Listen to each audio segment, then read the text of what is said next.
a ticky tonga, a ticky tonga, a massa wire, a massa wire. Ole, ole, ole, ole, ole, ole. You're listening to the Fezcast, produced on behalf of the Saracen Supporters Association and featuring the independent thoughts, rants and rambles of Saracens fans and special guests. If you'd like your opinion to be heard on the show, you can find the Fezcast on Facebook or Fezcast_SSA on Instagram and whatever Twitter is known as these days. But for now, enjoy this week's show. You're listening to the Fezcast.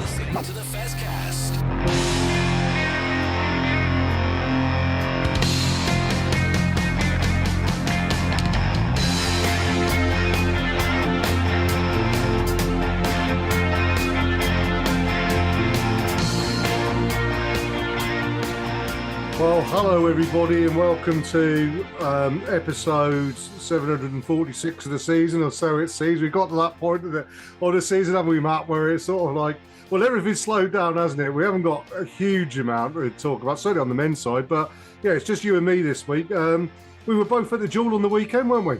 We were. And do you know, I think we say 746 every time we lose track. So there's been a lot of episodes 746s. But yeah, that was a good day out of the duel. I mean, before we do anything, 3,000 fans at the duel, and the day well put on and well marketed by the likes of Harry in the media team there and everyone behind the scenes. Just want to get that in straight away. It was a fantastic day. Yeah, absolutely. The atmosphere was great. Just a bit of a shame, really. We'll talk about it in a minute, but yeah, I've got a couple of issues to take. But I think you are going to be able to answer those couple of issues, and also you've got a bit of an interview with Beth Blacklock and Lou McMillan. Well, I say a bit of an interview. It's them on the gin and tonics watching the Scotland game, isn't it, Matt? Pretty much, yeah. At the time of recording this, we don't know what we can put in of this and what we can't. But myself and Joe sat, I think we were probably still there a good hour after the game, waiting for someone to talk to. And it was well worth the wait. We got two for the price of one with Lou McMillan and Beth Blacklock. And let's just say they were on very good form. So we're hoping we can put in the entirety of the recording from this chat. Because the actual interview lasted about 2 minutes. But there was a good 20 of chat. So, well, that's something to look forward to. Yeah, we've got to talk about Six Nations, and then we're going to finish off with a bit of Mavericks news because you've spoken to Ellie Rattu of the Mavericks as well, Matt. I have. Apologies to anyone that hates the sound of my voice because you have got it quite a lot this week. But yeah, it was about time we did a feature with the Mavericks. Their first game of the season is on Saturday, so yeah, it was good to speak to Ellie Rattu. Who's a previous Mavericks Academy pathway player who's disappeared off, gone to uni and come back again and is rejoining the team. So, well, brilliant, excellent. Well, shall we crack on with the reviewing the duel, Matt, and then we'll play in your party time with Beth and Lou afterwards. Yeah, let's do our professional bit first, shall we? In oh yeah.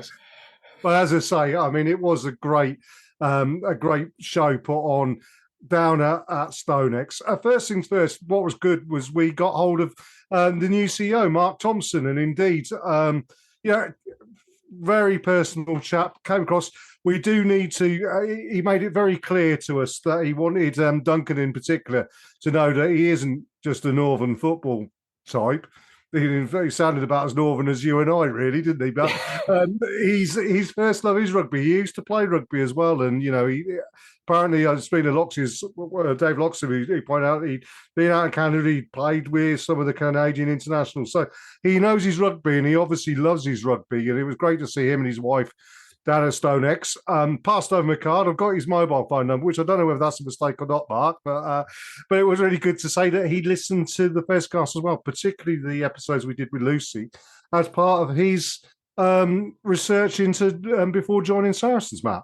Well, exactly, yeah. He sounds like he's done his due diligence both on the club itself and on poxy little things like us. And it was actually quite refreshing to sort of hear him say that, and also to put us right on a couple of bits as well, which no doubt we'll talk about when we do get to talk to him. Well, exactly, and I think the important thing was what was quite interesting, and completely agree with it. He said, yeah, he's going to come on and speak to us, but he wants to get his feet under the table first. He doesn't want to come on and just give it the plaudits like, you say, really pleased to be here and everything. He wants to come to us with some real meat to discuss, doesn't he, Matt? He does, and I think you wouldn't mind us saying as well. We talked about a couple of things, and obviously the big thing at the moment is what's going on with Owen Farrell, and he did specifically say to us things like that. There's obviously plenty that we as fans can't and shouldn't know. There's a lot going on behind the scenes with things like that. So yeah, a bit of patience is best advice from all of us, both in terms of Mark getting his feet under the table and news from the club. They're all on a bit of a shutdown anyway, a little holiday for February. So there might be some news coming soon. But yeah, just patience. Yeah, absolutely. Well, on to the duel. And yeah, I mean, a great day out, a great crowd, fabulous atmosphere. Game though for me, just a little bit flat, Matt. I don't know whether it was that Quins, who haven't been great this season, realised that it was Saracens and they're always up their game for Saracens, which I think is part of it. Also, Saracens, and I know Beth and Lou, when we play in the chat you had with them, alluded to it, they just felt a little bit flat as well, didn't they? Yeah, and I wonder how much of it is. And I was actually, I'm going to inflate my own head a little bit. I was actually talking to Dave Rogers, who was doing some of the TNT coverage before the game, and he made quite a good point that the Saracens Quins game is always tetchy and has a habit of spilling over, as it did quite dramatically at the end of the game. Last time out, with a post-final whistle red card, I think it was. And so maybe that was in both teams' mind.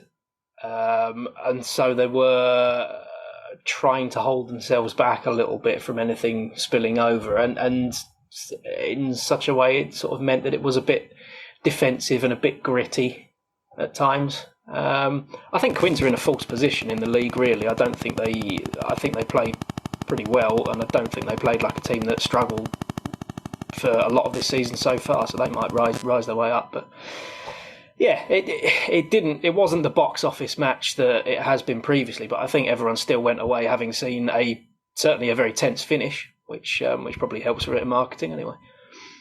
Well, absolutely. I mean, that's the thing, isn't it? I mean, starting off, Quins were all over us, really, weren't they, for a long period of time. They seemed to have one game plan, which was to bash Shauna Brown, the number 8, up the middle into contact, take on Beth Blacklock in that 10 channel quite a lot. And they did it with quite a number of success. And me as an old warhorse number 8, and we'll discuss that when we come to the Six Nations as well, because I'm going to get full chance to talk number 8 stuff there. But yeah, I mean, that's what I used to do as a number 8 is, find the weakest link and run at it and run at it and run at it. Credit to the Saracens' defence. She didn't really get a huge amount of joy doing that. And actually, Beth Blacklock, she stood up, but the one who did really stand up a lot in defence and was my player of the match was Leanne Infante, who not only stood up in defence, but was excellent in attack as well. Absolutely, yeah. I think for the period of time in the match, which quite honestly wasn't a huge period of time either side of half time, I think it was Leanne Infante that drove the pace of the game in that respect. Had a really, really good game. Obviously, McKinley Hunt scored a hat-trick and got player of the match as a result. But yeah, a lot of it did come from Leanne. Sidney Gregson as well had another reasonable game in the middle of the park. It's been very, very consistent this season. But yeah, it was definitely a victory born off of a good 15 minutes or so of rugby and then defence for the rest. Yeah, there was a definite kind of almost hanging on at the end. And, when they got to that last minute after Quins had come back within however many points it was, to get that penalty at the end, it was just a case of, for Christ's sake, just kick it over, would you? Get us off the field. And Zoe Harrison coming on as well made a bit of a difference there with a bit of I suppose, experience and intelligence, Matt. Yeah. Zoe Harrison, a fully fit Zoe Harrison is the best number 10 in the world in the women's game, of course. I think, potentially she's still working her way back in. I mean, she had a game and a half earlier in the season coming back from a long injury, has had another little break just to be careful, I think, and coming back in again. So she's going to be a little bit ring rusty. I think some of the kicking perhaps was a little bit too long at times, and you don't want to give Ellie Kildown any space to run at you. And I think that was a bit of a concern at times, but yeah, it was well managed in the end. Yeah, I mean, one thing I would say, if Ellie Kildown had put her Teflon hands on as opposed to her slippy hands, she might have caused us a few more problems than what she did. I mean, every time she did catch the ball and kept it caught, she caused us problems. But she also did have a couple of rickets as well in the middle of it, which did let us off the hook quite well. Yeah, and I must admit, I went and hid when it started to pour down with rain. But me and Shaz did the same. We came and went inside and had a drink and whatever.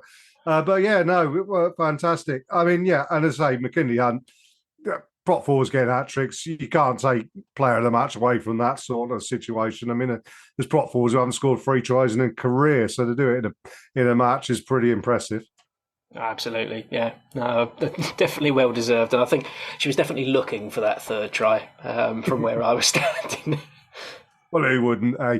But there we go. Look, I mean, yeah, it was great. I mean, fantastic. Still top of the league. Still plenty to pay for. That Gloucester match back at Stonex is taking on bigger and bigger and bigger significance as each round goes past, doesn't it? Absolutely, yeah. And I think it's the very last league game of the season potentially, so it is a bit of it's not a winner takes all, but it will certainly, if everything's going to form, it will probably decide who's top and who's second, and has that bragging rights going into a potential final. Certainly 2 home semi-finals for the 2 teams, it looks like. Yeah, absolutely. Look, shall we play in your party time, your party call? You'll be too young to remember these, but when you used to go down the phone box and put 20p in and join a party line, which all sorts of chaos ensued. But that sounds like what it's going to be ensuing now, isn't it, Matt? Well, I couldn't possibly comment, but certainly Lou and Beth were on fantastic form, and you hear we're just going to hopefully just play this in almost from the start, because there was a lot going on beforehand, but there was a point where myself and Joe both walked away to make a cup of coffee because the 2 of them were just interviewing each other, which was great. Fantastic. Perhaps that'll be something for the future. But let's play it in now, and then we'll be back to discuss Six Nations and the Saracens players in the Six Nations. You're listening to the Fezcast. Hi, Alex Osterbury here, Director of Rugby for Saracens Women. You're listening to the Saracens Fezcast. This is the Fezcast.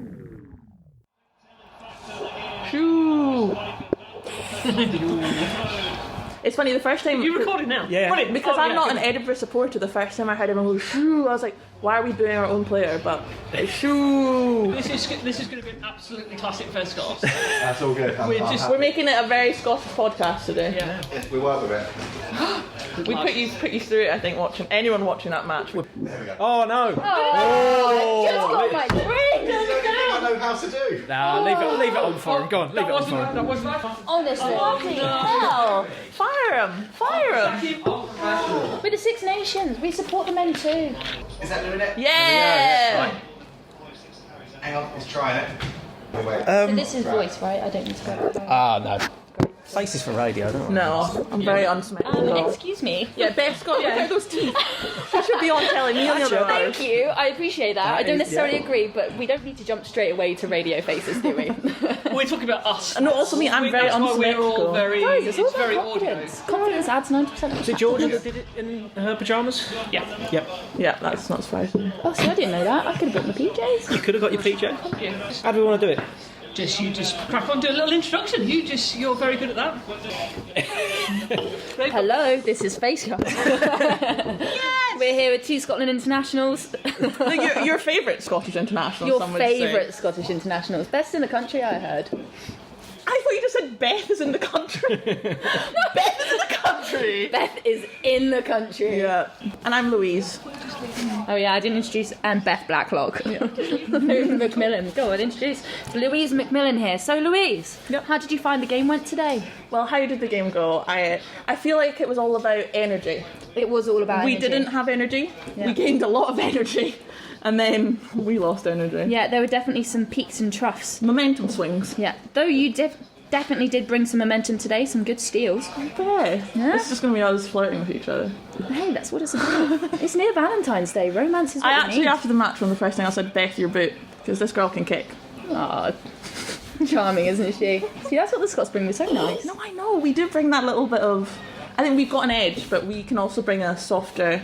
Exactly. A buttery approach, yeah. Butter doesn't have an edge, does it? No. My granddad used to rub butter on boots, though, to soften them up before you wear them. I've heard wearing them in the bath. Interesting. Gemma Forsyth, I don't think you'll know her, Scottish internationalist, wear the boots in the bath. She swore by it. Please call me out. There we go, 16-10, as it should be. Finn's on it. Finn is having a great season. Our hero, Finn. Finn is our hero. Our leader now, he's captain. I know, he's having a great season. Yeah. Bath love him. Bath love him. We love him. We love him. But Sarries, maybe we don't him. love him when we play for Sarries. No, we support Finn. We support Finn. Saracens plus Finn. Saracens plus Finn. We like Andy Christie's on though. Yeah, that's also true. He's immense. Yeah. And Duncan Taylor, we also support him. Oh, I know. We also support Duncan Taylor. What a man. What a man. The Fro. Yeah, he brings sweets every week whenever we win a game. And we decided that actually, financially, maybe his kids won't be able to afford to eat soon. Well, so we might take some of that off of him. And there obviously has been a bit of drama with that recently because he only provides the sweets to the back. So I'm not. Mo can bring sweets in for you guys if he wants. Well, I will be honest and say I was involved in a little bit of a plot where we tried to mug Duncan in the corridor and steal his sweets. Pirating is the correct P word to use for that. Yes, but we didn't mug him because he wasn't there when we took the sweets. We just stole the sweets. And then all the girls, I won't name my co-conspirators. Co-conspirators. Yeah, I won't name them, but they felt bad and we didn't eat our loot. We just then returned our loot. Yeah, it meant that we had the whole of our backs meeting though, starving. No, we only stole some packets, but then we didn't eat them, which I was really upset about. We knew there were some malwams though. He always comes in with malwams, and they weren't there, and none of us knew what to do. They're the favourites. Just to say we are here recording the Festcast this week. Joe. So, it's lovely to have you both on. Thank you. So, talk to us. Let's actually get back into a little bit of focus. Let's talk about Queensland today. So, nice win. Yep. It was great. How was the game for you, Beth, starting at 10 today? Yeah, so I think there's probably a bit more history there in terms of the fact that Quins was my team before. So when I left uni, Quins was the team that I went to in London for 2 seasons and then came here. So I was quite nervous going into the game purely because I was playing against a lot of my old teammates. And again, starting at 10, which isn't my first position. So it's been fun playing it and being able to open up that kicking game. But I was very excited. I think it's one of those things that you can use nerves the correct way, right? So I was very excited going into the game. I was very excited this morning. Lou, how did you find the game today? Yeah, I mean, it was tough, and I think Quins played very well, and I think, to be honest, that's how they should have been playing all season. Like, watching them last week against Sale, they had an unbelievable performance, and I think we all kind of knew that with the players that they have, like, that's the calibre of rugby they can play. So I think we always knew it was going to be a tough game, despite where they are in the table, and they really turned up today. So it was quite a tough one. I think like the game kind of was just kind of back and forward, and we at times definitely weren't as good as we should have been. I think we found a really good kind of purple patch. That's good, isn't it? Purple patch. Yeah. Purple patch towards the end of the first half and into the second half, but we just kind of took our foot off the gas, and with a team like Quins you can't afford to do that. So I think we made it a lot closer than it probably needed to be. Yeah, for sure. And it is called the duel for a reason, because there is some history there. Yeah. Quins and Sarries but the black and red have come clean and are the London club again. Yeah, we rule London. Should we go and take London Bridge and just put up some Sarries flags? Yeah, I think we should do that. Just march back and forth. Yeah, and people are like, what are you doing? Well, we run Sarries. Yeah, we run Sarries. We run London, and we are letting you cross this bridge because we're in charge, but we're Is that how allowing Quins get home? Would they go across the London Bridge? No. No, they'll probably go around the outside. Okay. To avoid us. Yeah, we can avoid us. We can set up a barrier along the. Is it M25? The M25. We'll set up some Sarries flags. Yeah, exactly. We have to spoil the party slightly, because the one thing we did want to ask was the one negative that we maybe had from today. We need to talk to someone about line-outs. Yes. I'm going to let Lou take that, because it's the worst thing when a forward sits there and a back talks to them about line-outs. Yeah, so I think that... No, I'm going to let Lou take this one. Sorry, Lou, but we do have to. Yeah, I mean, it has been a tough week for us. We've obviously kind of got different people in different positions this week, and I think training this week, we were literally underwater training both Tuesday and Thursday. So we probably didn't nail our drills through the week, and then we just didn't nail our drills on the day. So I think it's tough, because I think some girls were super frustrated, but the positives are we still managed to win a game of probably about 10% line out retention. But yeah, I think it's obviously going to be a big focus for us going into the next few weeks, because that's something that we've been class at in the past, so I think we've just kind of got a bit away from ourselves there. Yeah, no, that's fair enough. And, you know, at the end of the day, like you say, line-out retention not being so great today, but still managing to win, and also being under a hell of a lot of pressure in that second half, and just managing to get over the line. It does take a lot of character. So was there anything sort of said in that last 5 or 10 minutes that spurred everyone on a bit? We could see Marley was...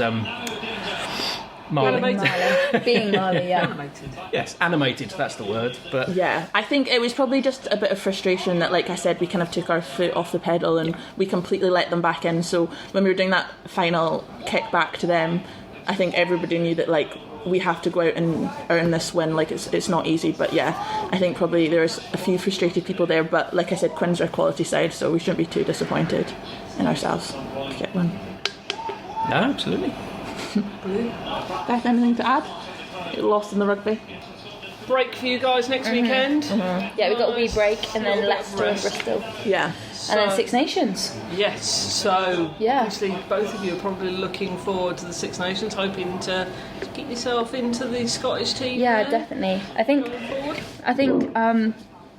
as a side party to being one of Lou's fans, I think she's had a really good season, and so I'm looking forward to going into the Six Nations and camps and things, seeing what Lou can show there. I've got a big birthday coming up. I'm 48 caps. Oh, I was like 40? Oh my god! Like, guys, my 40th birthday's coming up. You'll be as old as me. Yeah. So maybe this will be a big Six Nations then for you. Yeah. For you, Lou. Fingers crossed. Yeah, and so we've got 2 more games. We've got the Leicester and the Bristol game, which have fab opportunities to show what we've got in terms of bringing what you've got up front, Lou, and then in terms of controlling the games in the backs. Bristol's always a great game, and Leicester have really been pulling up some magic wonders the last few weeks. Yeah, for sure. Yeah, so they're also a really tough game going into, but hopefully on home soil against Leicester it'll be a good day. Yeah, for sure. Just rewinding back slightly as well, Beth, obviously for you joining Saracens, having played for Harlequins, is there any differences you find between being in the two sides, and also what made you join Saracens in the first place? Well, it depends on how long you want to be here, really. We've been here plenty of time, we can keep going. So we've got another 15 minutes of the I think with being at Harlequins, it's a great club, the coaching are good, the players are fantastic, and I think I just felt that I'd maybe hit a plateau in terms of how much I was going to develop there. I needed a change in environment, and so that's when I started speaking to Alex about coming to Saracens, and I think coming to Saracens, the two clubs are very different in terms of how they approach things, in terms of how they approach the programmes, in terms of how they approach training sessions, how they're organised and things. And I think just having moved to Saracens, the environment that it has, I feel a lot better suited to. I've absolutely loved it. And I think as much as it was a really tough decision leaving Harlequins, I'm really happy that I've come to Saracens because I've just absolutely loved it. And it's one of those things, when you love rugby, you play better, right? So, and I just feel like the girls that are around me, in terms of how we play together and things like that, I'm really being pushed in terms of trying to open up my style of play, and definitely in contact in training. If you have Marley and Poppy running at you, I remember on Tuesday G broke the line and I had to make a one-on-one tackle, and I was thinking, oh my goodness, I've warmed up with tackling 2 tackle pads.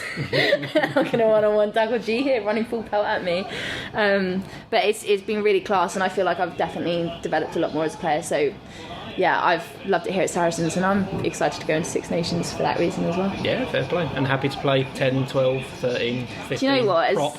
On the pitch, I'd go anywhere. Yeah. Maybe I'd rethink prop. Purely for safety. Prop scored all the tries, so you know obviously the forwards are going to be a bit big-headed this week. McKinley's crossed the line 3 times. But it takes today. a lot to get there, doesn't Obviously, it? We help them get up the pitch. Obviously a team effort, but exactly. The forwards will be probably gloating with you guys a little bit today. Yeah, they're always gloating anyway, aren't you guys? Open floor now. Anything you want to talk about?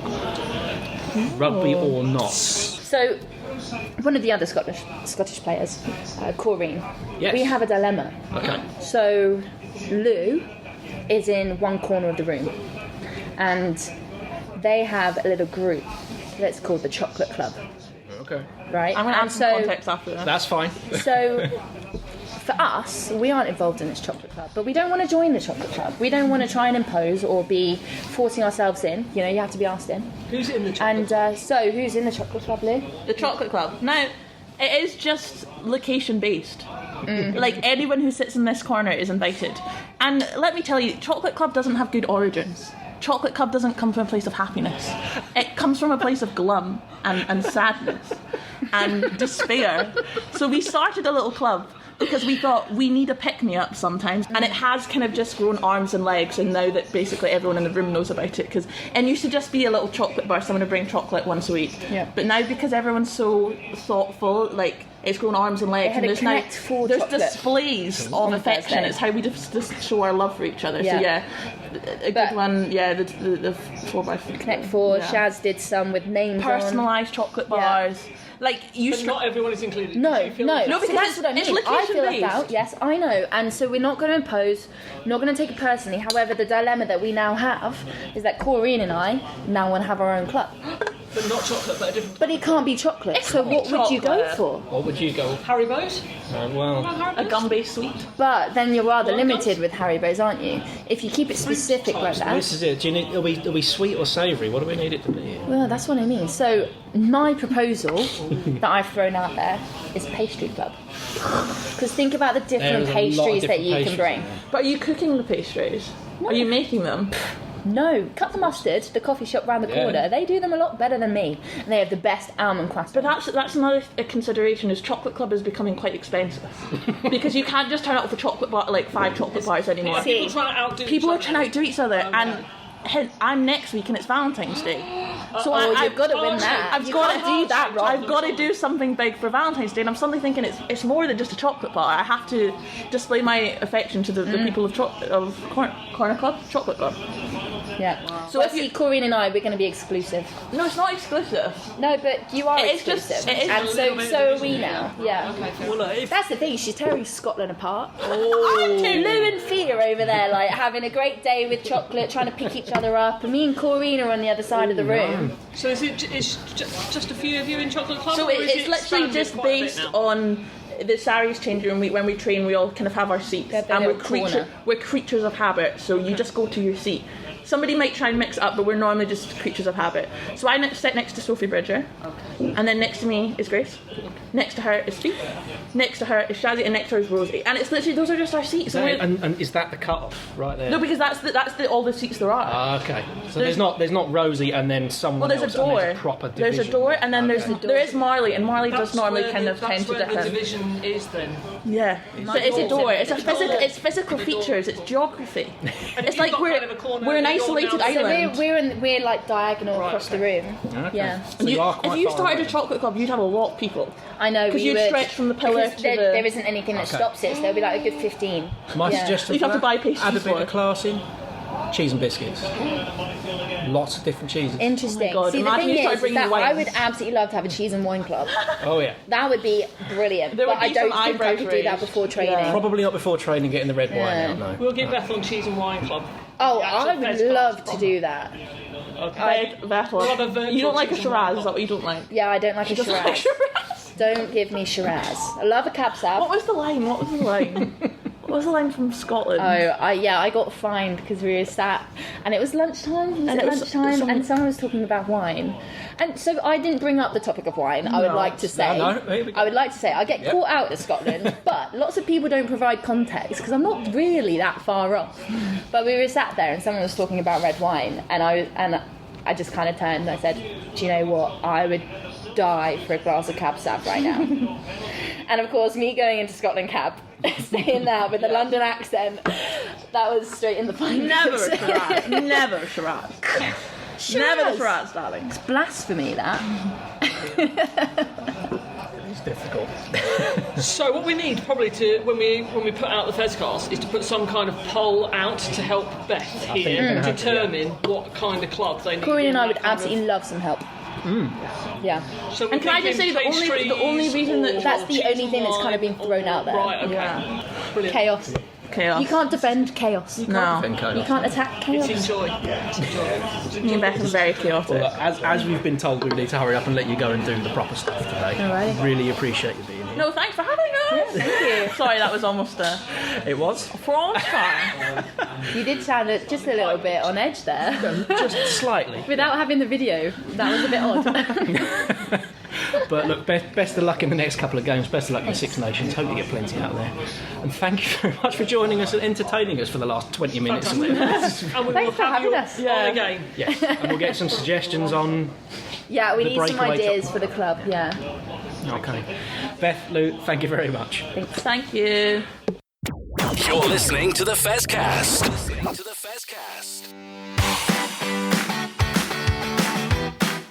You are listening to the Fezcast, which is proudly sponsored by the Saracen Supporters Association, and I'm Alison Davis, one of the SSA committee. For a £10 annual subscription, the SSA provides our members with monthly newsletters, virtual and in-person player events, away match ticket allocations, and we organise pre-match gatherings at away matches. We sponsor men's and women's players, and we support the Saracens Foundation Track Club on behalf of our members. On top of all that, every year we have a seasonal SSA badge, which is exclusive to members. Where else can you get that much value for a tenner? Join now at membermojo.co.uk/SSA, or come and see us on match day in the Oasis at the Stonex. This is the Fezcast. Well, yeah, fantastic stuff there. I mean, if nothing else, we should win the podcast prize for comedy, I think, if nothing else. I think if we're submitting anything to any kind of award, that's the way I want to do it, because we're not going to get it for professionalism between us lot, so we may as well get it for the absolute carnage of people we're talking to. Now, we do need suggestions from our listeners on the controversy of Chocolate Club in the changing room. What's as a former rugby player yourself, what was your sort of pre-match go-to? Well, it's snack? interesting now that I'm plant-based, going back to when I was playing, and it was all raw meat, and a pint of Tennant Super Strength, to be perfectly honest with you, and a glass of port. I mean, before every game, I always had a glass of port, and I used to play. We used to have a lad playing with us who sadly passed away a couple of years ago, Kit Smith, Suki. It was Scottish as they come, and his pre-match ritual was 4 pints of Tennant Super Strength, and he'd go out and prop with no problems at all. And people wouldn't want to go anywhere near him because, quite frankly, he smelled like a prairie, and you'd be pretty pished by the time he finished. So there you go.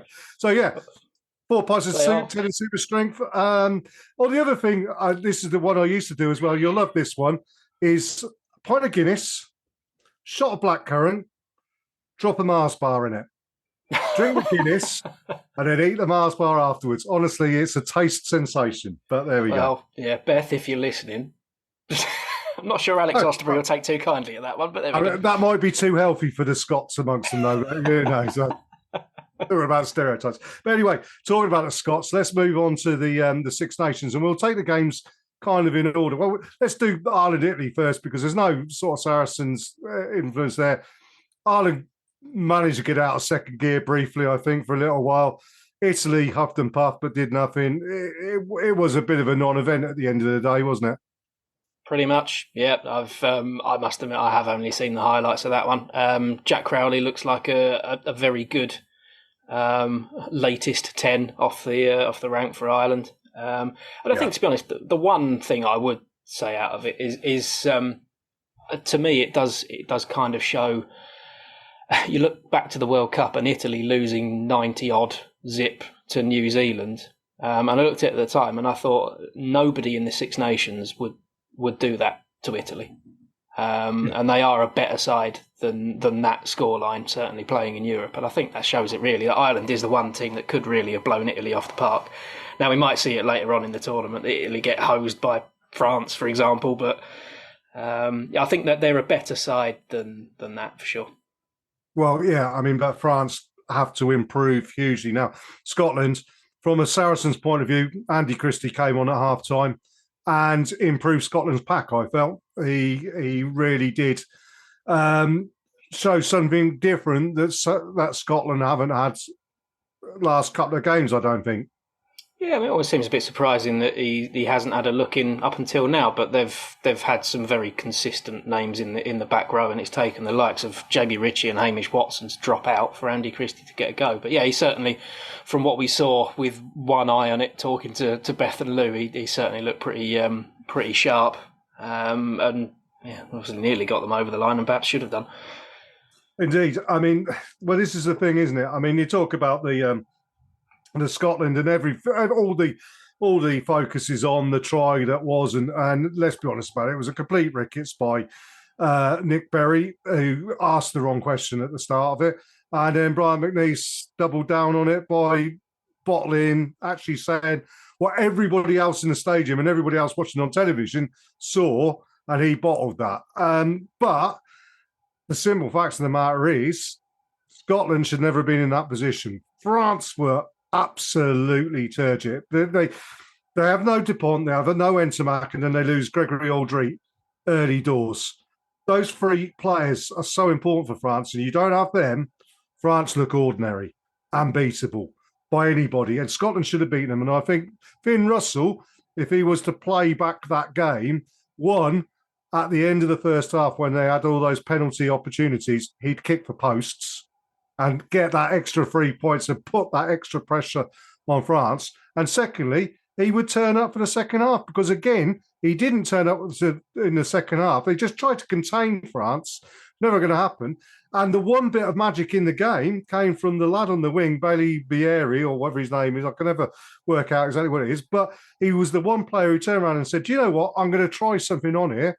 Tried it on, got lucky, got a good try. And that's what it was, one bit of brilliance from him and one bit of brilliance from Gael Fickou that won it for France. And if Scotland had actually shown a bit of, and they did in the World Cup as well, they'll play brilliantly for 25 minutes and then they'll just sit back.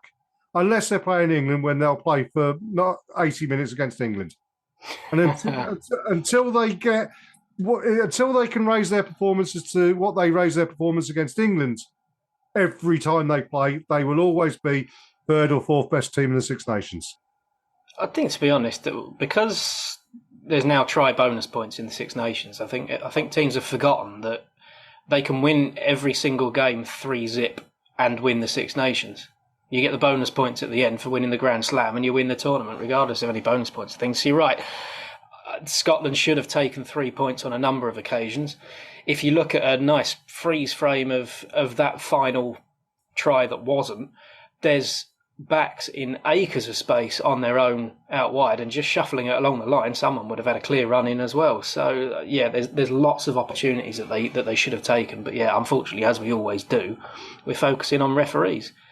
And like you say, that it was the wrong question asked, and you can almost look at it and go, because he said no try initially and asked the wrong question, you have to be absolutely 100% sure that a try has been scored, and we're 99% sure.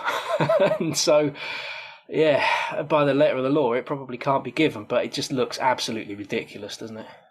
Absolutely, it does. And I mean, yeah, you mentioned referees, and I am loath to criticise referees, though I think if referees do something wrong, they should be criticised. And I think the one thing I put on Facebook is I put it up halfway through the first half of England-Wales.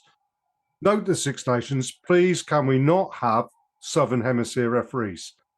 Look at the difference between the way that Luke Pearce refereed Ireland-Italy, which was exemplary, to the way that the two games on Saturday were refereed. And quite frankly, they're playing to different laws to the rest of us. You know, what they do in New Zealand and Australia and South Africa is completely and utterly different to what goes on up here. And, you know, I mean, I put my scores out, and I'm going to talk about Ben Earl last because he deserves top billing, but I put my scores out, as I always do, and I said Ben Earl got 9 out of 10 from me for his performance on the weekend, but would have got 10 out of 10 if he'd been refereed correctly at the breakdown in the first half. And likewise, I gave Tommy Raffel 9 out of 10 and said he would have got 8 out of 10 if he'd been correctly refereed at the breakdown in the first half. Now, Tommy Raffel, great. You know, he got away with it and did very, very well. But, you know, the Welsh pack were off their feet past the, you know, Ben Earl got his hands on that ball so many times and then was taken up by a prop coming through at ankle high, off his feet, should have been penalty to England. And, you know, when everybody was saying that England's discipline was really, really bad first half, it wasn't. They were just being penalised for ridiculous things. Credit to the England pack, and in particular, Maro Itoje and Ben Earl, who got hold of it and said, right, okay, we can't do this because we're not going to get away with it. Let's just, you know, make sure. And you watch from about 30 minutes on towards the end of the game, Maro, Ben, Ethan Roots when he came back on, Joe Marler did it as well. They were just holding themselves back and judging whether they could get away with going in. And that's what changed the game for England. I think you're right. And it's encouraging, really. I mean, we look at it with Saracens' heads on. And we've had games time and again where we lose the referee early and that's it. We've never got him back again and we don't learn. And I think England have been the same at times. So, yeah, to actually see a team clearly adjust to how they're being refereed is pretty encouraging. And yeah, it wasn't the best England performance, but you know, when we've just spoken about Scotland taking their points and taking their opportunities and grinding something out and saying that's what they should do, that's what England did.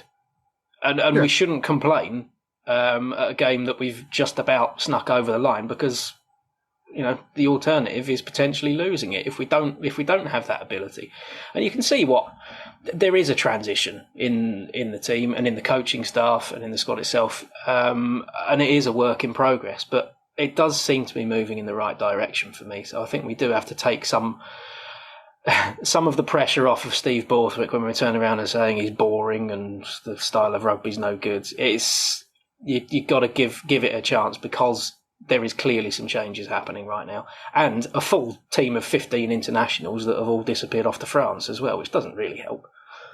Absolutely not. And I think the most brilliant thing, the most pleasing thing for me is the way that they reacted to issues that happened. I mean, you and me, we've had arguments about George Ford's conversion, and we won't go into this here now, but you can approach it from behind if you like. I don't mind. But at the end of the day, whether you agree with what happened there or don't agree with it, a year ago, with a certain 10 playing, that probably would have stewed over and affected us for a good moment of the game. George Ford came back, went, what on earth happened there, ref? Ref explained, and he went, oh, well, I'm not sure I agree with that, but let's get on with the game. Likewise, when we were getting penalised, nobody was chatting back and going, well, that's not fair, that's not fair, that's not fair. You know, like Marley Packer did on the weekend when she got walked back 10. I mean, she was quite right to question it because it was a rubbish decision. But, you know, England's last season, even in the World Cup, in those positions, with certain players on the field, would have been walked back 10 yards on a couple of occasions, without doubt. This time, they actually showed a little bit more maturity, perhaps, around those decisions and didn't get walked back, which is fantastic.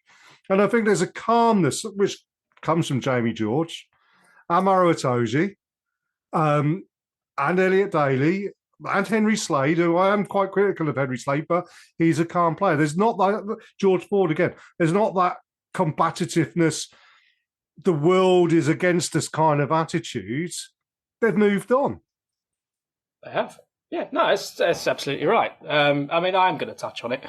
The law surrounding charging down kicks changed 3 years ago in response to pretty much that exact situation. As soon as you've set yourself and stood still for a bit, if you step backwards, sideways, whatever, they can charge you down. The issue really is whether George Ford was actually doing anything. I think there's the argument. The fact that he's taken a little step to the side and still stood there, he's not actually started his kicking approach, really. But unfortunately, the way the law's written, and the clarification that World Rugby put into Crusaders, I think it was, when this first came about, was that to keep it completely black and white, as soon as a player has stopped, set himself and stood still, any movement beyond that has to just be interpreted as the start of his approach, to keep it consistent. And I don't like it, really, but unfortunately that law's been applied. I'm gonna chuck it in. Now we've got a countdown timer for kicks.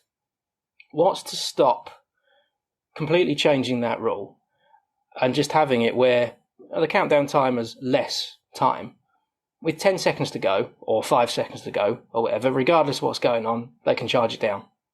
Just leave it like that. Don't have it from the movement of a player or anything. Just have it set on the timer. Well, I'm going to throw the different one out there. As someone who was far too slow to even get out in any situation or whatever, kicking is not the easy thing people think it is. You now put a time restriction on them, which makes it a little bit harder. I think you're right. The time restriction should come down even more to get the game going. But just let them have a kick at goal, for crying out loud. This charging down, you don't charge down a penalty. So why should you charge down a conversion? Takes it all out of it and say, right, you got 30 seconds, get it down there, bish, bash, bosh, over the top it goes. And if you miss, you miss. If you get it, you get it. I mean, and it takes all out of it. Exactly. We can see from that incident in the England game that even though there was a massive clarification to the law applied 2-3 years ago, whenever it was, there's still room for issues like that in a grey area. So maybe it is something that would be very easy just to chalk off and get rid of. Indeed. Right. Okay. Quick one. Elliot Daly had a good game. He's passed to Fraser Dingwall for Dingwall's try. Excellent. Brilliant. Fantastic. Jamie George, as I say, his performance is more to do with his captaincy now than his general play. His general play is not where it was 3-4 years ago, but his captaincy is great and fantastic. Brilliant. Theo Dan came on for him last 5-10 minutes, did well. Nick Tompkins for Wales did well. Got into my team of the week. He's the one inside centre in the 3 games who actually straightened things up and took people on and did well. But we've got to talk about Ben Earl. Now, Ben Earl's try, for me, as an old warhorse number 8, was a thing of beauty. And quite frankly, there will not be a better try scored in the Six Nations, in the Rugby Championship, in the Premiership, whatever, in the top 14. That's the best try of the season. That's a proper rugby try. And I'll tell you what, I'm going to pay Ben Earl the ultimate tribute here now, because 2002, I'll take you back to 2002 when you were a wee boy still in short trousers, Matt. England went down to New Zealand and played the All Blacks in the cake tin at Wellington. And nobody wins in the cake tin. Nobody. And England hadn't ever won in New Zealand, I don't think. And the back row that day was Delalio at 8, Hill at 6, and Neil Back at 7. And getting on towards the end of the game, both Neil Back and Lawrence Delalio ended up in the sin bin, and there's one man playing back row on his own. And I think it would have been Martin Johnson and either Simon Shaw or Ben Kay at second row. And we got a scrum on our try line, on the 5 metre line. Now, any number 8 in the world, even if he's got his 2 flankers with him, would have just wanted the scrum half to get that ball out, back out in the stands anywhere. Not Hilly, not the great King Richard. He picked up on his own, took on the All Black back row on his own, drove the ball 10, 12 metres up the pitch, waited for Martin Johnson and Simon Shaw or whoever it was in second row to get to him, to support him, and then went to ground. So that I think it was Kieran Bracken that day, but it might have been Matt Dorset, one of the scrum halves, ball back to Johnny Wilkinson, who was then a further 10 metres up the pitch, and the clearance went into halfway, and England won the game. Okay, that's the single greatest moment by any player in the game of rugby, and I will take no debate on that one. I am correct on that. Okay, Ben Earl in a it was a 7-man scrum because I brought Tommy Freeman in to pick up on an attacking scrum like that, to go open, drive on, and take 4 players, including Nick Tompkins, and I'm sure Ben Earl will be reminding Nick of this on every possible occasion, and reach out and score a try like that. That was outstanding. And Eddie Jones told us all that Ben Earl was too small to play international back row rugby. Well, it shows how much Eddie Jones knows about rugby. Well done, Ben Earl. You showed him. Rant over. Pretty good.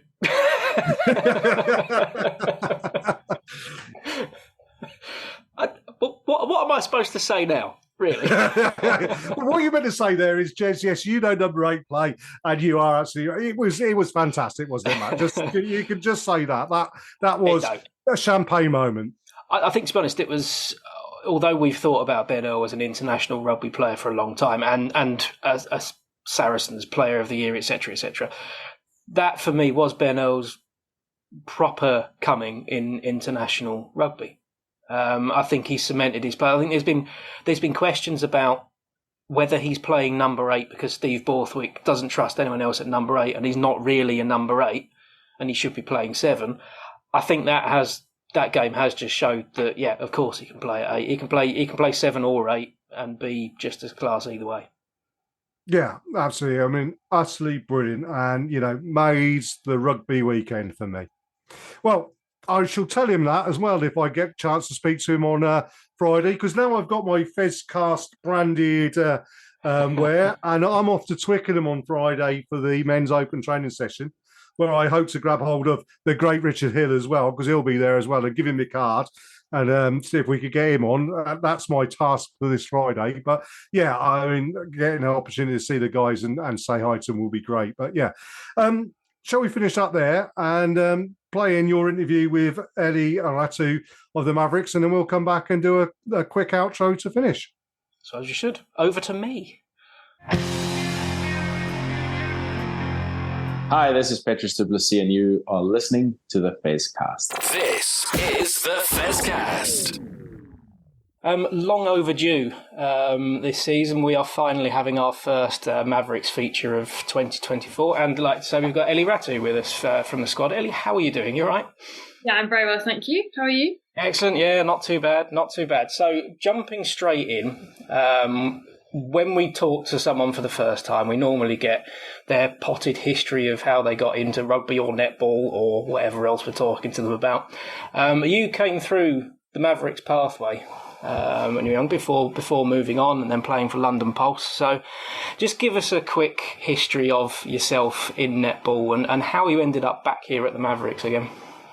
Yeah, so I born and raised in Bedford, so not too far from Hertfordshire and where Saracens Mavericks were kind of based and still are for the netball side of things. So I think I remember getting into like a Mavericks development squad probably around the age of like 13, 14. And then I've basically just kind of worked my way up through their pathways. They'd done all their age groups from under kind of like 17 to under 21s, and then was like a training partner associate just before I went off to uni with the Saracens Super League team.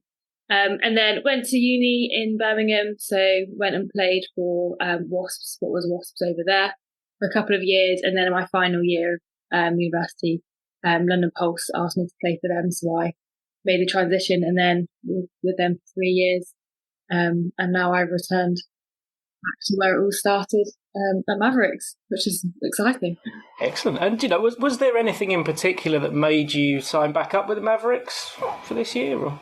I think Mavericks have always been a really exciting team. They've been wanting to hit top 4 for the past couple of seasons and haven't quite managed to do that. So, seeing that as kind of like my home team, I'd quite like to come and help us achieve that. But I think just the setup that they've got, the coaching staff and the players, they've got loads of talent in the squad already and the support staff and stuff. So, when you get offered to come to a new team, you have to look at lots of factors, but it kind of being a familiar place for me, and also like wanting to practice more at centre was another reason why I decided to move. Yeah, fair enough. It's probably a difficult question because obviously we've talked off air about the fact that you've not actually been able to have a huge amount of pre-season time in the team. But previously we spoke to Camilla Buchanan and she talked about obviously wanting to be competitive and certainly reach the top four, as you mentioned. Wanting to win as much as possible, but also to make sure that the Mavericks is a team that everyone wants to come and play for, regardless of what the result's going to be. Is that the impression that you've had when you've come into the squad, that sort of togetherness? Yeah, definitely. I think, like you say, I've only been there for a short amount of time, but I feel like very welcomed by the teammates, by the staff. I feel like I've been there for a while already, which is quite nice. And I think, we're all very united in the goals that we have and the culture that we want to have at the club. So I think it's just great when everyone's kind of on the same page and all shooting for the same thing.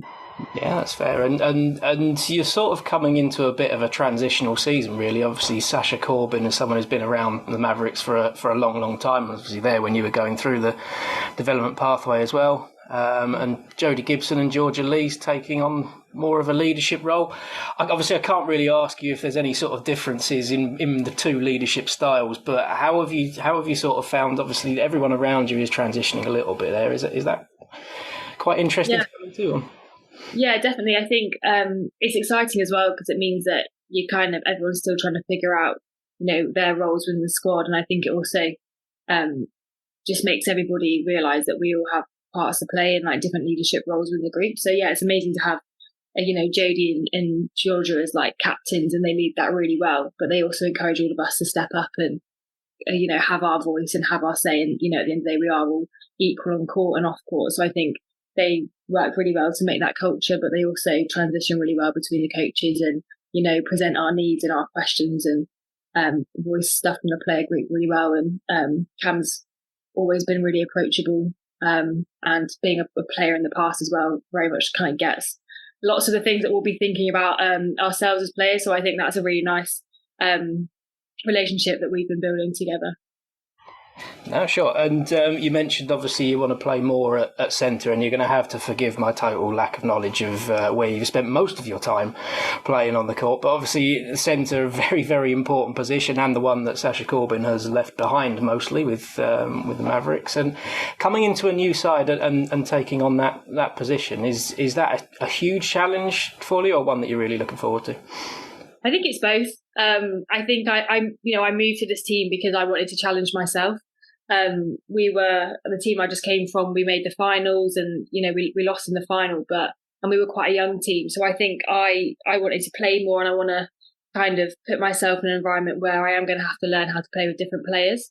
So there's a few players that I've played with in England and kind of growing up in Mavericks, but my old team, we'd kind of been together for a long time and, gelled really well. So I think it was getting to a point where I was like, okay, how can I stretch myself and learn to play different styles and be challenged by different styles of coaching and all of that. So I think, mentally it's going to be challenging to start and, hopefully start and step on court and play in a position that I've not had too much experience in over the past season.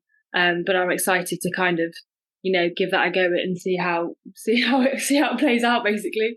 See if I can get through it. No, glad to hear it. And I'm sure it'll be absolutely fine. But you mentioned England there as well. And firstly, congratulations. You've been in the England setup for a relatively short period of time compared to people. Just obviously, it's a big honour. But just talk to us about how that's been for you. Yeah, it's been amazing. So been with them for the past maybe like 4 or 5 months, training and going on 4 different tours, which has just been like mind blowing. Like I was not expecting to go on that many.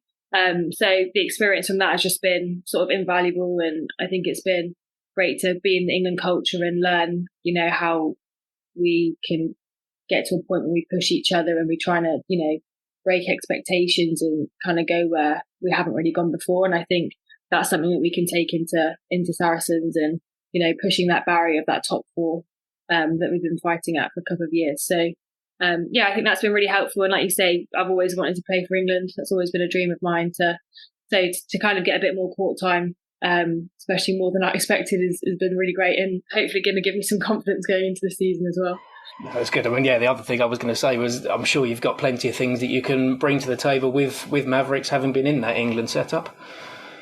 Yeah, and then I mean we've also got the likes of Rad, who's also been there as well and had a lot of experience with England, and same with Vicky and Emma, also in the England full-time program. So we've got a lot of people who played at a high level, and obviously Jodie's definitely one who's had a lot of great experience with England and winning medals and stuff. So I think if we can manage to kind of use all our experience and use that in the moments that are really tough on court, then hopefully we can get the performances that we want.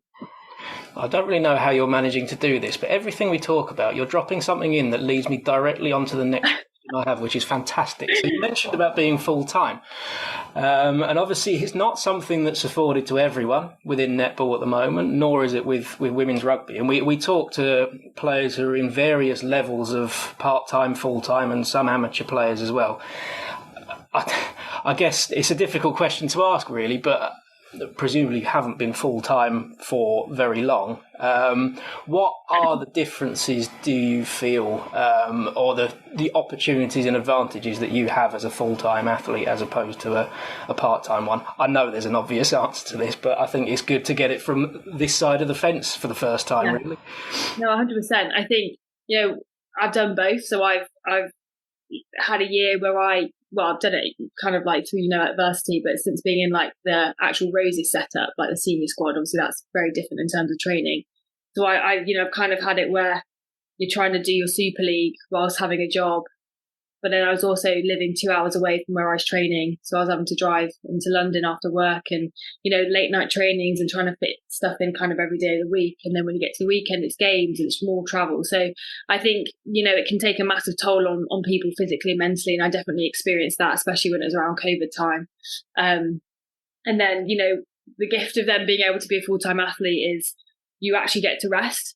And I think rest and recovery is so important. And it's not just physical rest, but it's also mental rest. And I think that's been invaluable for me over the past couple of years, just really being able to give everything into training and feel energized and feel like you're ready to compete, and then really give yourself time to let your body just kind of recover and be as strong as it can be.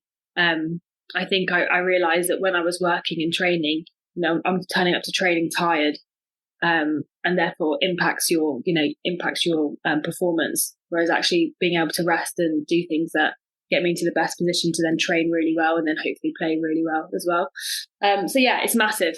And I think we still have a massive way to go in the sense of supporting our athletes in that full-time program, and but obviously still supporting those that have other careers and other work outside of netball.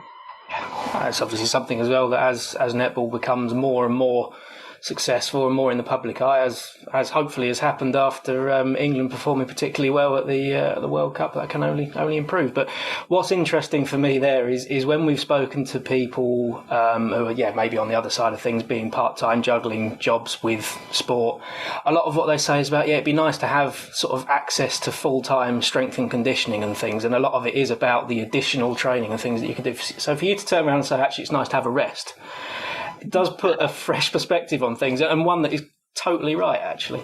Yeah, definitely. I think the majority of people that play in the Super League have other jobs.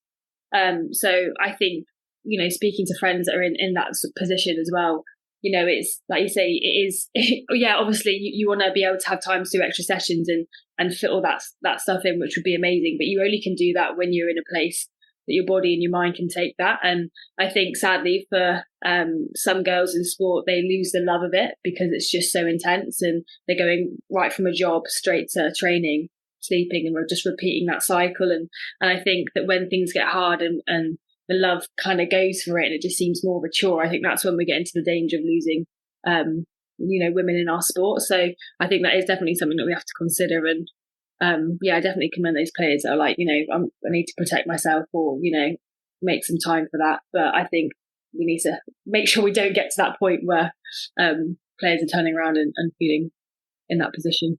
Absolutely. I mean, now I'm not going to ask you to change the world, and we should actually get back onto you personally, really, because that is why we're here. But it is nice to get your take on that. But obviously, as we said, you've been in the England setup for the last few months on various tours and things, which must have been fantastic. But that does mean that you've obviously had less time with the Mavericks squad in pre-season, and presumably sort of the process of building connections with other players and things is a much more difficult one for you going into the new season, I guess. Yeah, no, you're right. I think it's obviously been great for those of us that have been out at different parts to, experience what we've experienced and being that, that elite level, but also Mavericks is also elite. So it's how do we now sort of, like you say, gel with people that I've not played with before or for a very long time and playing in a different style. But it's gonna be a baptism of fire in the sense of, you learn best when you're playing, and you just get put out there. So we have had a couple of pre-season games, and some of us have been able to make like one or two of them. So that's been really good. And I think the improvement that happens over the first couple of weeks of Super League is massive anyway, and that's with every team. So thankfully we get to play everyone twice, but obviously we want to go out firing this Saturday when we play Dragons. So we've got a good strong week of training left, and hopefully we'll be ready. Absolutely right. And like you say, every other team has got a very similar challenge, and I suppose in the first few games it's about who's dealt with that challenge the best. And you mentioned before we started recording that the league itself does seem to have closed up a little bit in terms of its competitiveness. Yeah, no, definitely. I think there's always quite a bit of movement after every year, but I think this year particularly has been a lot of the teams have kind of leveled out. Normally, if you look at it from the outside, you could probably have a guess where teams would end up, and I think this year it's very, very different. I think, speaking to lots of players from lots of different teams as well, it's kind of like, every game's going to be a tough one, which is what you want in this league. Like, you want people to come and watch it and have an exciting game instead of coming kind of knowing who's going to win already and what the score might be. So that can only be, good for our sport and good for viewers. So yeah, we want to make things exciting, and hopefully that's what will be reflected this year. No, that's fair enough. Now, I've written down a question. I wasn't going to answer it because actually it's a really pointless question, but I'm going to say it anyway, and then I'm going to say why I wasn't going to tell you. The question I wrote down was, what's the general feeling in the squad going into your first match against Celtic Dragons? Now, you are not going to sit there and go, it's terrible. Yeah. So, but how are you all feeling? Yeah, no, I think we're excited. Like, most of the girls have been in pre-season for a long time, so I think they're kind of like ready to just kind of get out there and just start it. And I'm very much in that boat as well. I think we have got a really exciting season ahead, so I think Saturday will be a really good place just for us to see where we're at, knowing that we've got more to come already. But yeah, I think it should be good. Like the whole day should be amazing, with everyone playing in the same arena in Nottingham. So it's always great to have such like a big buzz on the first game, and big crowds and stuff. So I think regardless of where individuals might feel, I think as a team, you just got to put that behind you and be like, okay, we've got a job to do. I think that's kind of where we're at the moment. Absolutely. Now you mentioned the big day in Nottingham, and I've also got to do my very small marketing bit for a huge day at Wembley Arena. Is that going to be pretty fantastic if we can get there? Oh, 100%. That should be the day, should be the one to go to for sure. Who doesn't want to play in Wembley? April time. Now, the last question I've got for you that we do try and ask everyone and always gets avoided because people generally just want to talk about the team. I usually get a nice wishy-washy answer of, yeah, we just want to play well and do the best we can this year, etc., etc., etc. You, be selfish. What are your targets, goals? Do you set any for a start? But any personal targets for this season? And if you're feeling really brave, for a bit more long-term as well. Be totally selfish at the expense of everyone else. No, I think everyone has individual goals, and I think for me it's like I said earlier, like I've moved to be challenged, so I think it's growing in that and feeling comfortable being uncomfortable at times, and just kind of like giving it all my all, regardless of like what happens, and just trying to enjoy it at the same time. So I think obviously we want to be top four. It goes without saying, and we want to win. Like everyone competes in this league to win. But I think for me, like I want to feel more comfortable playing in a different position than I did last year. Just enjoy the challenge. I think that's probably my main thing for this year. And then I think more longer term would be, I want to cement myself in that England squad. And then hopefully, if there's a World Cup or a Commonwealth Games that comes around, then I would very much like to be on that plane. Not as a spectator. We hope a Commonwealth Games actually happens, I think. But I know, classic. I was like, for goodness sake, someone's going to help us out here, please. Now, actually, I've only just thought of that, but, if the Commonwealth Games is far beyond you, really, but if that does slide away, what does that do to international netball? Is there something else, do you think, that could happen in its place, or are we then restricted to a World Cup? I mean, we've been trying to get into the Olympics for a long time, and I think that push gets bigger and bigger each year and after every Olympic game. So that would be my hope, and I think that's the dream for a lot of us. Like the men's game is growing as well in our country and lots of other countries. So that's only hopefully gonna sort of increase our chances. But if that does go, we really do need another one. I don't think you can just have one major tournament every 4 years. Like we have like little quad series and another, test series throughout that. But I think, we're definitely going to have to, look somewhere else, and hopefully the Olympics will finally open their doors for us. Absolutely. Well, we've managed to cover very unexpected ground from my side there. I've almost surprised myself, in fact. But Ellie, just very quickly, is there anything else that you wanted to pull up for us, or? I'll just say, if anyone's listening, please do come and just like watch a game, because I think we're not playing school netball anymore. We are full-time athletes and very good athletes and elite athletes, and we have got skill, and it's a lot more exciting than people think. Please just give it a chance. Yeah, well, I can vouch for that, as I do every time. It is an incredibly fast-paced game. It's supposed to be non-contact, and it clearly isn't. It is a fantastic sport. Now, the other thing I do have to ask, really, is for someone, let's say it's me, because it is generally me, that wants to try and figure out the game of netball. Yeah. And is happy to come along to games and sits and watches and hears a whistle blow 150 times over the course of half an hour with no idea why it's actually being blown. What is... That's us as well, I have to say. Well, that's... What is the best way for someone, if they're not going to be playing netball, the best way for someone to learn the game, get involved and enjoy it? I think, like you say, I think watching does help. I think the more you watch it, the more you kind of understand why certain things are happening.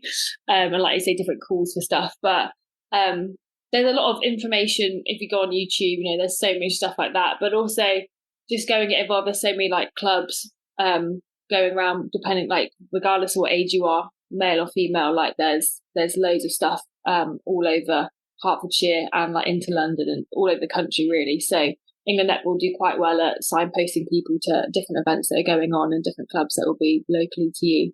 That'd be my answer. I don't know if that was particularly helpful, but it is pretty. I mean, to be honest, I realise I'm probably 2 questions away from asking you to solve world peace at this point. It's getting far bigger than we really expected. But Ellie, really appreciate your time today. We should be doing this more often with Mavericks, and we definitely will continue to do so over the course of the season. But best of luck for the weekend against Celtic Dragons, on the basis that we assume you're in the team somewhere. With 1 week of training to go. But yeah, it's a very quick season in the grand scheme of things. So over the next couple of months, anyone listening, get yourselves down to Hertfordshire Uni, to the Sports Village there if you can, because I believe tickets are going pretty quickly for everything. But Ellie, thank you very much for joining us. Really appreciate it. Thanks for having me. Really appreciate it. No problem at all. Bye. You're listening to the Fezcast. Oh yeah, great interview there, and good luck to the Mavericks with their season starting up on Saturday, and obviously keep your eyes open on their site, because we can get 3,000 of us to go to the duel. We can get a few of us to go to some Mavericks games, I think, this year, Matt. I mean, last season they were selling out fairly regularly as well. I mean, I think it's 1,000 that the Sports Village can hold, and you wonder whether they might be looking for something with a few more seats in future. But yeah, it's like we discussed. It's worth trying to get to grips with what's going on. It is a very exciting sport. I think in a way it's easier to watch when you've got some commentary if you're picking the game up a little bit like me. But it was great to talk to Ellie as well. She obviously came across very well, and best of luck to her and the rest of the team for the season. Well, indeed. Well, look, let's end it there, Matt, and say thank you for everything. Everybody's been involved this week and everything, and I hope you've enjoyed this show. We're going to be back on Wednesday the 21st, which is the day after my birthday, so I'm not sure whether I will be part of it, Matt, so you might have to take everything on and get everybody sorted. I might throw you a report from the Twickenham day out, but other than that, say thank you everybody for listening in. Hope you enjoyed this show, and we'll be back next week with another edition of the Fezcast. Ta-ra. Yeah.